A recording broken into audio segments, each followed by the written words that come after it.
러시아의 블랙돌핀 감옥은 국가에서 가장 강력하고 폭력적인 범죄자들을 수용하고 있습니다. 최악의 범죄자들이 대량 살인자부터 식인종까지 차라리 사형 선고를 받기를 바란다는 감옥을 상상해 본 적이 있습니까? 이제 그러한 감옥이 실제로 존재한다는 사실을 알게 될 것입니다. 우리는 러시아의 올빼미 감옥 내부를 방문하겠습니다. 이곳에서 극악한 범죄자들은 영하 50도 이하의 작은 얼음 같은 감방에 갇혀 있습니다. 일반적인 죄수복을 입고 북극의 감옥에서 평생을 보내야 한다고 상상해 보십시오. 여름에도 얼음으로 둘러싸여 있고 문명에서 3번의 여정을 해야 도착할 수 있는 이곳은 완전히 두렵고 이해할 수 없는 장소입니다. 이것은 어떤 범죄에 대한 최악의 처벌처럼 보입니다. 이것은 실제로 러시아의 치명적인 감옥인 폴라 올빼미 감옥에서 일어나는 일에 대한 단서일 뿐입니다. 폴라 올빼미 감옥은 카르프의 솝강변에 위치한 극도로 추운 외딴 교도소로 러시아에서 가장 극악한 범죄자 1000여 명이 수용되어 있습니다. 공식적으로는 연방교정국 제18번 형무소로 알려진 이곳은 러시아의 7개 초고보안 감옥 중 하나로 종신형을 선고받은 무시무시한 범죄자들만 수용하고 있습니다. 폴라 올빼미 감옥은 러시아 북쪽에 위치하여 끝없는 겨울과 영구 동토로 둘러싸인 죄수들에게는 단방향의 길입니다. 북극권에 위치한 이 감옥에 도달하려면 모스크바에서 가장 가까운 기차역까지 기차로 이동해야 하며 이 여정만으로도 이틀이 넘게 걸립니다. 그 후 몇 킬로미터를 버스로 더 이동해야 겨우 얼어붙은 초고보안 감옥에 도착할 수 있습니다. 이 감옥은 한때 수감자들을 위한 강제노동 수용소였지만 이후에는 최악의 범죄자들을 위한 특별체제 식민지로 전환되었습니다. 이곳의 수감자들은 25년을 보낸 후 형을 항소할 수 있지만 놀랍게도 이 감옥을 성공적으로 떠난 사람은 아무도 없습니다. 심지어 죽음 이후에도 많은 수감자들은 여전히 폴라 올빼미 감옥에 남아 있습니다. 그들의 끔찍한 범죄 때문에 가족들이 보통 그들을 외면하기 때문에 이곳 근처에는 이곳을 견디지 못하고 사망한 수감자들을 위한 수백 개의 무덤이 있는 공동 묘지가 있습니다. 가족들은 시신을 운구하는 것조차 거부했습니다. 이 무서운 감옥은 체포된 모든 범죄자들에게 공포의 대상이며 그들은 이곳에 가는 것이 사형보다 더 나쁘다는 데 동의합니다. 세상과 단절된 이 감옥은 지나치게 추운 환경으로 알려져 있으며 일부 수감자들은 더 이상 견딜 수 없을 때 쓰러져 사망하기도 합니다. 기온은 영하 50도 이하로 떨어지며 북극곰조차 이 지역을 피할 정도로 혹독합니다. 이 감옥의 정문에 있는 웅장한 올빼미 조각상에 속지 마십시오. 이곳은 전 세계에서 가장 악명 높은 범죄자들이 수감된 교도소 중 하나로 연쇄살인범, 테러리스트, 그리고 상상할 수 있는 모든 극악 범죄자들이 이곳에 있습니다. 그럼에도 불구하고 이곳에 수감되느니 차라리 사형 선고를 받기를 바라는 죄수들이 많습니다. 극도로 낮은 기온은 가장 강인한 죄수조차 견딜 수 없게 만들며 이는 이곳의 혹독함을 보여주는 단면일 뿐입니다. 폴라 올빼미 감옥에 수감된 죄수들의 사례를 보면 이곳의 특성을 이해할 수 있습니다. 예를 들어 러시아의 연쇄살인범 알렉산드르 푸슈킨은 체스보드 킬러라는 별명을 얻었으며 그의 범행은 60명 이상의 희생자를 낳았습니다. 희생자들의 시신은 대부분 모스크바의 비차 공원에서 발견되었습니다. 2007년 그는 종신형을 선고받아 폴라 올빼미 감옥에 수감되었습니다. 체포되기 전 그는 체스판의 모든 칸을 채울 만큼 사람을 해치겠다는 망상에 빠져 있었습니다. 처음에는 오만했던 그의 태도도 시간이 지나며 바뀌었습니다. 감옥 생활의 혹독한 환경 속에서 그는 차라리 죽는 것이 낫겠다고 말했습니다. 현재 그는 자신이 저지른 행동에 대한 대가를 혹독히 치르며 살아가고 있습니다. 이처럼 악명 높은 범죄자조차 이곳에서의 생활을 두려워한다는 점은 폴라 올빼미 감옥이 얼마나 극한의 장소인지 잘 보여줍니다. 기온은 영하 50도 이하로 떨어지며 북극곰조차 이 지역을 피할 정도로 혹독합니다. 감옥의 웅장한 올빼미 조각상에 속지 마십시오. 이곳은 연쇄살인범, 테러리스트를 포함한 다양한 극악 범죄자들이 수감된 세계적으로 악명 높은 교도소입니다. 이곳에 수감된 죄수들조차 차라리 사형 선고를 받기를 원할 정도로 혹독한 환경입니다. 낮은 기온은 가장 강인한 죄수도 견딜 수 없게 만들지만 이곳이 끔찍한 이유는 그것만이 아닙니다. 폴라 올빼미 감옥에는 러시아의 악명 높은 연쇄살인범 알렉산드르 푸슈킨이 수감되어 있습니다. 그는 체스보드 킬러라는 별명을 얻었으며 약 50명의 희생자를 낳은 범죄로 알려져 있습니다. 2007년에 그는 종신형을 선고받아 이곳에 수감되었습니다. 체포되기 전 그는 체스판의 모든 칸을 채울 만큼 사람을 해치겠다는 망상을 품고 있었습니다. 체포 후에도 그는 자신의 범죄에 대한 회한 없이 오만한 태도를 유지했습니다. 기자들이 그에게 만약 석방된다면 무엇을 할 것인지 물었을 때 그는 충격적인 대답을 했습니다. 그러나 폴라 올빼미 감옥의 엄격한 환경은 그의 태도를 바꿔놓았습니다. 현재 그는 혹독한 추위와 심리적 고통 속에서 자신의 죄에 대한 대가를 치르고 있습니다. 이는 폴라 올빼미 감옥이 얼마나 극한의 장소인지를 잘 보여줍니다. 그는 결국 이렇게 말했습니다. 차라리 이곳에서 평생 사느니 죽는 것이 좋겠다. 그는 여전히 생존해 있으며 자신이 저지른 범죄에 대한 대가를 가혹하게 치르고 있습니다. 이처럼 악명 높은 죄수조차 이곳에서의 삶을 두려워한다는 점에서 폴라 올빼미 감옥이 모든 범죄자에게 가장 극악한 형벌의 장소임을 증명하고 있습니다. 폴라 올빼미 감옥에 수감된 또 다른 악명 높은 죄수는 누르파샤 쿨라예프입니다. 그는 베슬란 학교 테러 사건에 가담하여 어린이를 포함한 333명의 희생자를 발생시킨 테러리스트입니다. 쿨라예프의 감방은 너무나 비좁아 서 있거나 앉은 채로 잠을 잘 수밖에 없습니다. 이 좁은 공간은 어린아이조차 눕기에 부족한 크기입니다. 또 다른 사례로는 솔리크마스크의 고아라는 별명을 가진 연쇄살인범 예부게니 아나톨리예비치가 있습니다. 그는 2006년 12월부터 2007년 1월까지 6명을 살해한 후 이곳에 수감되었습니다. 폴라 올빼미 감옥에서의 가혹한 환경은 그를 점차 무너뜨렸으며 2016년 그는 결국 스스로 생을 마감하였고 그의 시신은 교도소 인근 묘지에 묻혔습니다. 폴라 올빼미 감옥의 주요 목표는 죄수들을 심리적으로 완전히 무너뜨리는 것입니다. 실제로 발생한 다수의 사망 사례가 이를 증명하고 있습니다. 이 감옥에서 죄수들은 1인실, 2인실 또는 극도로 좁은 방에 수감될 수 있으며 쿨라예프처럼 제한된 공간에서 생활해야 합니다. 감방에 침대가 있더라도 소등 시간 전까지는 눕거나 앉는 것이 허용되지 않습니다. 죄수들은 하루 종일 서 있어야 합니다. 평생 동안 매일 같은 자세로 서 있어야 한다는 심리적 고통은 이미 엄청난 부담입니다. 그러나 이곳에 수감된 이유를 고려할 때 일부는 이를 정당한 처벌로 받아들일 수 있습니다. 죄수들은 매일 약 90분 동안 산책이 허용되지만 이 또한 또 다른 제한된 공간에서 이루어집니다. 높은 콘크리트 벽과 철창 천장이 하늘을 가리고 있어 죄수들은 하늘의 일부만 겨우 볼 수 있습니다. 이러한 환경은 죄수들에게 끝없는 절망과 무력감을 남깁니다. 폴라 올빼미 감옥의 죄수들은 매일 약 90분 동안 산책이 허용되지만 이는 운동이라기보다는 또 다른 제한된 공간에 머무르는 것입니다. 높은 콘크리트 벽과 철창으로 둘러싸인 이 공간에서 죄수들은 하늘의 작은 일부만 겨우 볼 수 있습니다. 하늘을 바라보아도 그들에게 주어진 고립감과 끝없는 절망을 상기시킬 뿐입니다. 폴라 올빼미 감옥의 혹독한 환경은 기온이 영하 50도 이하로 떨어지는 극한 추위와 함께 더욱 가중됩니다. 산책 중 죄수들은 종종 40분 동안 야외에 줄을 서야 하며 이때 입고 있는 죄수복은 추위를 막기에 턱없이 부족합니다. 움직임 없이 가만히 서 있어야 하며 누군가 조금이라도 움직이면 모두가 물대포를 맞는 벌을 받게 됩니다. 육체적 고통만이 이들이 겪는 고난의 전부는 아닙니다. 외부 세계와의 단절과 서로 간의 대화조차 금지된 정신적 고통도 이들의 삶을 압박합니다. 미국 교도소와 달리 이곳에서는 집단을 형성하거나 관계를 맺는 것이 철저히 차단되어 있습니다. 수백 명의 죄수가 수감되어 있지만 서로 말을 섞는 경우는 없습니다. 죄수들은 감방에서 하루 대부분의 시간을 보내며 추운 날씨 속 90분 동안의 산책 시간만이 허용됩니다. 식당도 없으며 대부분의 감방은 1인실입니다. 2인실에 있는 죄수들은 서로 대화를 시도하다 발각되면 큰 처벌을 받습니다. 폴라 올빼미 감옥에서의 첫 10년 동안 죄수들은 방문객도 전화통화도 허용되지 않습니다. 10년이 지난 후에는 연 1회 가족을 만날 수 있는 기회가 주어지지만 많은 가족들은 이를 기꺼이 받아들이지 않습니다. 이로 인해 죄수들은 완전히 세상과 단절된 채 매일 다른 죄수들과 간수들만 마주하며 살아갑니다. 이 모든 점을 고려할 때 폴라 올빼미 감옥에서의 삶은 모든 죄수들에게 매우 가혹한 환경임을 알 수 있습니다. 이들은 매일 같은 육체적 고통과 정신적 압박, 열악한 의료 환경, 단조로운 식사를 반복하며 살아갑니다.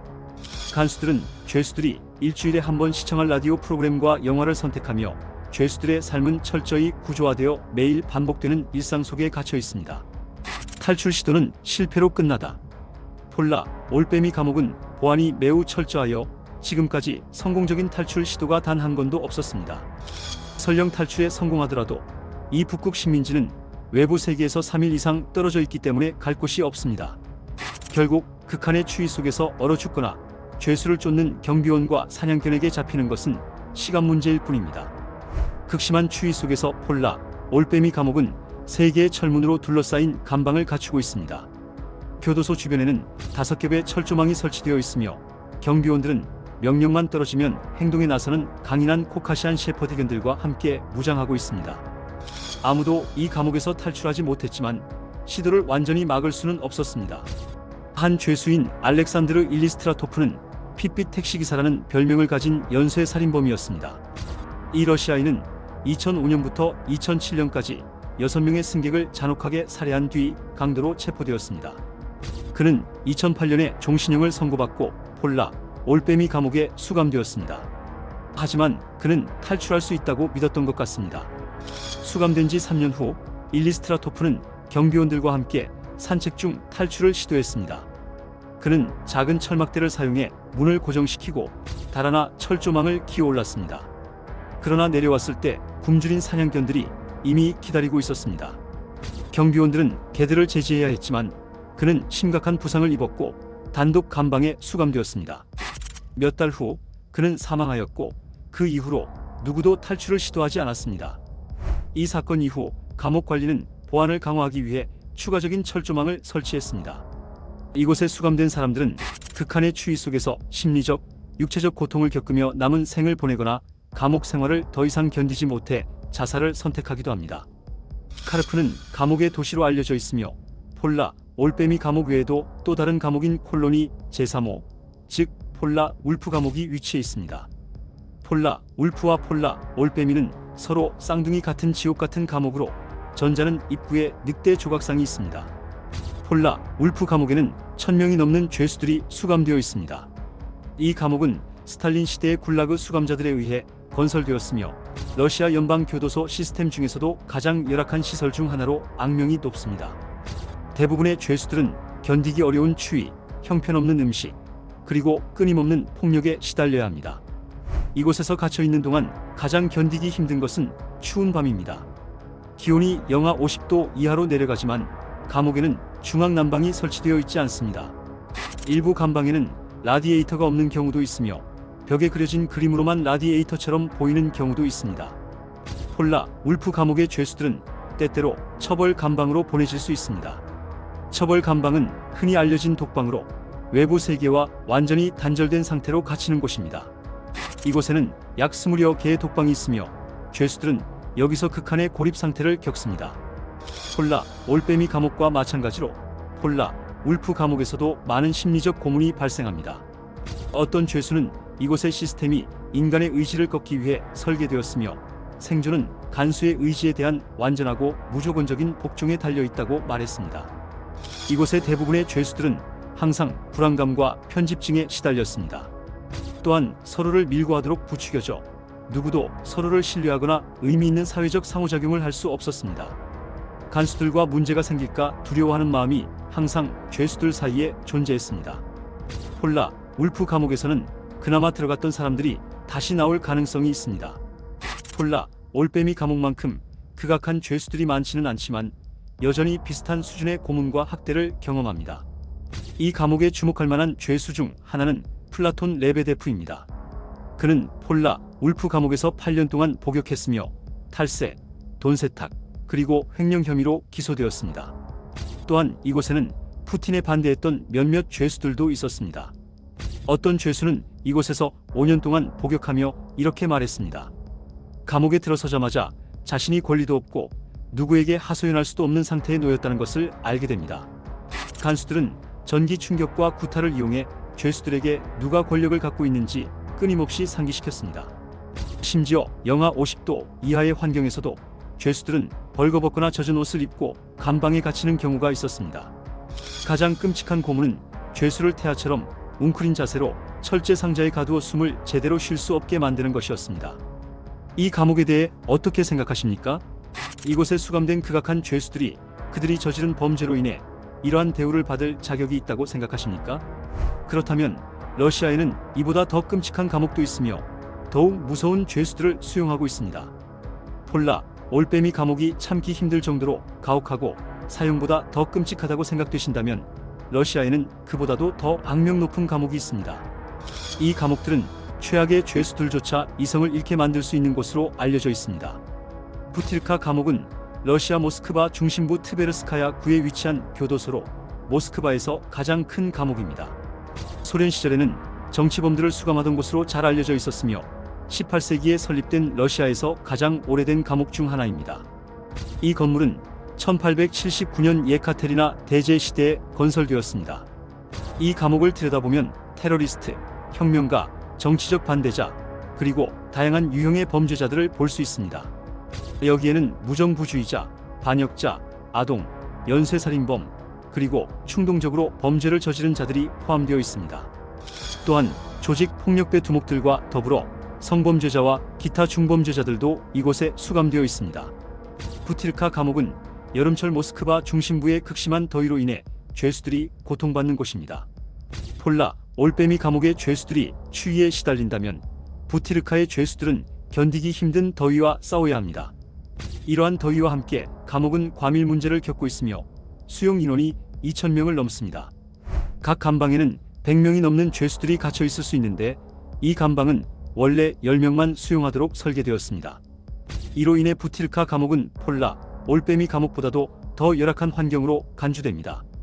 과밀로 인해 감방은 매우 더럽고 비위생적이며 이는 다양한 질병의 확산으로 이어집니다. 이곳의 많은 죄수들은 질병으로 사망하며 특히 결핵과 에이즈가 흔합니다. 죄수들은 감옥에 들어가기 전부터 이미 병에 걸릴 위험이 큽니다.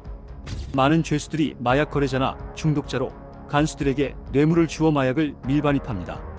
이는 공급 부족으로 이어지며 많은 죄수들이 바늘을 공유하게 됩니다. 100명이 넘는 죄수들이 하나의 바늘을 공유하며 이러한 비위생적인 환경은 에이즈의 빠른 확산을 초래합니다. 결핵과 에이즈 외에도 부티르카의 많은 죄수들은 다양한 질병에 걸리며 이로 인해 생존율이 매우 낮습니다. 일부 소문에 따르면 감옥 간수와 관리자는 고의적으로 이러한 질병을 퍼뜨려 종신형 죄수를 처벌하려 한다고 합니다. 결국 이곳에 수감된 죄수들은 정부의 반란을 일으키거나 사람을 살해하고 혼란을 야기한 중범죄자들입니다. 폴라 올빼미 감옥처럼 부티르카 감옥에서도 탈출을 시도하는 자들은 무자비한 처벌을 받습니다. 하지만 이곳의 죄수들에 대해 연민을 느낄 필요는 없습니다. 그들 역시 끔찍한 범죄를 저질렀기 때문입니다. 보리스, 블라디미르, 그리고 아나톨리라는 세 죄수에 대한 이야기가 있습니다.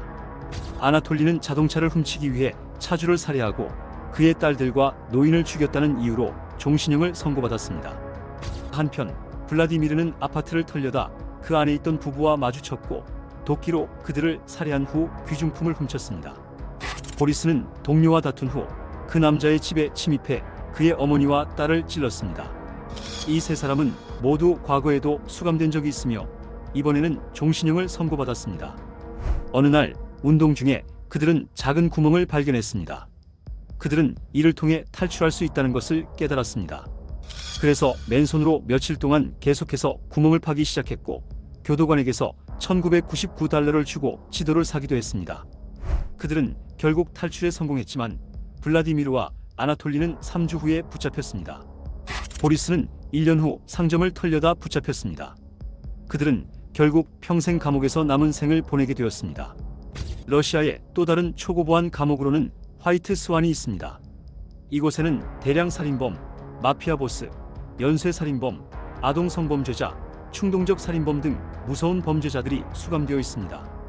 공식적으로는 형벌 식민지로 알려진 화이트 스완 감옥은 페름 지방에 위치하며 종신형을 선고받은 범죄자들을 수용하고 있습니다. 1938년에 설립될 당시에는 정치범들을 위한 형벌 식민지였지만 1999년부터는 종신형 죄수들을 위한 영구 수용소가 되었습니다. 이 감옥이 설립된 이후로 한 번도 죄수가 석방된 적이 없습니다. 부틸카 감옥과 달리 화이트 스완 감옥은 수용 공간이 넓으며 죄수 수는 전체 공간의 3분의 1 정도만 차지하고 있습니다. 그렇다고 해서 이 감옥이 이들 죄수들에게 친절한 것은 아닙니다. 화이트는 감옥의 밝은 흰색 외관에서 유래한 것이고, 스완은 죄수들을 이동시키는 방식에서 비롯되었습니다. 화이트 스완에서는 모든 죄수들이 이동 시 상체를 앞으로 숙이고 두 손을 등 뒤로 한 채 이동해야 합니다. 이 불편한 자세에서 죄수들은 수갑이 채워져 있으며 간수를 공격하거나 소란을 일으키는 것이 불가능합니다. 화이트 스완 감옥은 모든 죄수들을 외부 세계와 완전히 단절시키는 것을 보장합니다. 러시아의 다른 감옥과 달리 이 초고보안 감옥은 모든 형태의 소통을 차단합니다. 죄수들은 텔레비전을 시청할 수도, 라디오를 들을 수도, 방문객을 받을 수도 없습니다. 그들은 평생 동안 다른 죄수들과 엄격한 간수들만 보며 살아가게 됩니다. 이 시설에 들어간 죄수들을 이렇게 처벌하는 것이 인간적인 방식인지 의문을 가질 수도 있습니다. 하지만 그들이 저지른 범죄를 살펴보면 세상과 단절된 채 살아가는 것이 그 대가로 작은 대가일 뿐임을 알게 될 것입니다. 예를 들어 이 감옥에는 한때 변호사였으나 동료에게 배신당한 후 대량 살인범이 된 드미트리 비노그라도프가 수감되어 있습니다. 그는 2012년 모스크바 사건의 가해자로 이 사건에서 6명이 희생되었습니다. 그는 화이트 스완에서 남은 생을 보내게 됩니다. 또 다른 범죄자는 콘크리트 제품의 광인이라는 별명을 가진 드미트리 카리모프입니다. 그는 2005년부터 2006년까지 10명의 여성을 상대로 심각한 범죄를 저지르고 그중 7명을 살해한 것으로 알려져 있습니다. 내무부 소령 게나디 세레브레니코프 역시 이곳에 수감되어 있습니다. 그의 아들이 잘못을 저지르자 세레브레니코프는 아들을 보호하기 위해 증인들을 모두 해치우는 것을 선택했습니다. 그는 심지어 아들의 배우자까지 해쳤습니다. 이 범죄자들은 이제 화이트 스완에서 나머지 생을 보내며 심지어 고개를 들고 걸을 수도 없는 상태로 살아가고 있습니다. 화이트 스완의 상황은 심리적으로 매우 긴장감이 높아 시설 내부에는 전담 심리학자가 있습니다. 이 심리학자는 죄수들을 평가하여 서로를 자극하지 않을 동료를 매칭해주며 정신적 스트레스로 인해 결국 무너진 죄수들을 돌봅니다. 이는 교도소 관리가 죄수들에게 극도로 긴장된 환경을 조성했음을 보여줍니다. 적어도 죄수들은 하루에 1시간 산책할 수 있으며 일주일에 한 번 10분 동안 목욕할 수 있습니다. 또한 이들은 도서관과 매점을 이용할 수 있으며 이는 러시아의 다른 교도소들과 비교할 때 더 나은 점이라고 할 수 있습니다. 블랙 돌핀 감옥은 가장 악명 높은 범죄자들의 정신과 육체를 꺾고 그들이 용서를 빌게 만드는 곳으로 알려져 있습니다. 하지만 이곳에 도착한 순간 되돌아갈 기회는 없습니다. 블랙 돌핀, 공식적으로는 연방교정국 제6호 형벌 식민지로 불리는 이 감옥은 러시아에서 가장 오래된 감옥입니다. 이름은 정문에 위치한 블랙 돌핀 동상에서 유래되었습니다. 처음에 블랙 돌핀은 강제 노동을 선고받은 자들을 위한 감옥이었지만 현재는 러시아에서 가장 극악한 범죄자들을 수용하고 있습니다. 여기에는 아동 성범죄자, 살인범, 연쇄살인범, 테러리스트, 그리고 식인을 저지른 범죄자들이 포함되어 있습니다. 그중 하나는 이블긴스키 리퍼로 알려진 카가쉬벡 오른바예프입니다. 그는 연쇄살인범이자 끔찍한 성향을 가진 범죄자로 알려져 있습니다. 블랙 돌핀 감옥은 이런 범죄자들이 숨 쉴 틈도 거의 주지 않습니다. 모든 죄수는 3겹의 강철문으로 보호된 독방에 격리되어 있습니다. 매일 90분 동안 큰 우리에서 운동할 시간이 주어지지만 그 시간 동안에도 간수들은 감방을 수색합니다. 아침에 일어날 때부터 잠들기 전까지 죄수들은 침상에 앉거나 쉴 수 없습니다. 간수들은 15분마다 순찰을 돌며 죄수들이 서 있는지 확인합니다. 이렇게 하면 탈출 계획을 세우는 것이 사실상 불가능해집니다. 죄수들은 매일 같은 음식을 먹습니다. 하루 4번 수프가 제공되며 이는 단조로운 식단의 대표적인 예입니다. 블랙 돌핀 감옥에서는 탈출 시도조차 없는 이유가 여기에 있습니다. 죄수들은 도착한 첫날부터 육체적, 정신적으로 완전히 무너져 버리기 때문에 탈출을 꿈꿀 여유조차 없습니다. 더군다나 죄수들은 항상 허리를 숙이고 두 손이 수갑으로 묶인 상태에서 간수의 통제하에 이동합니다. 이 상태에서는 간수를 공격하는 것이 불가능합니다. 이 무서운 감옥의 내벽 안으로 발을 들이는 순간 죄수들은 자신이 마지막 도착지에 도착했음을 이미 알고 있습니다. 러시아 감옥들에 대해 어떻게 생각하십니까? 이 죄수들이 이러한 환경을 겪는 것이 정당하다고 생각하시나요? 여러분의 의견을 공유해 주세요.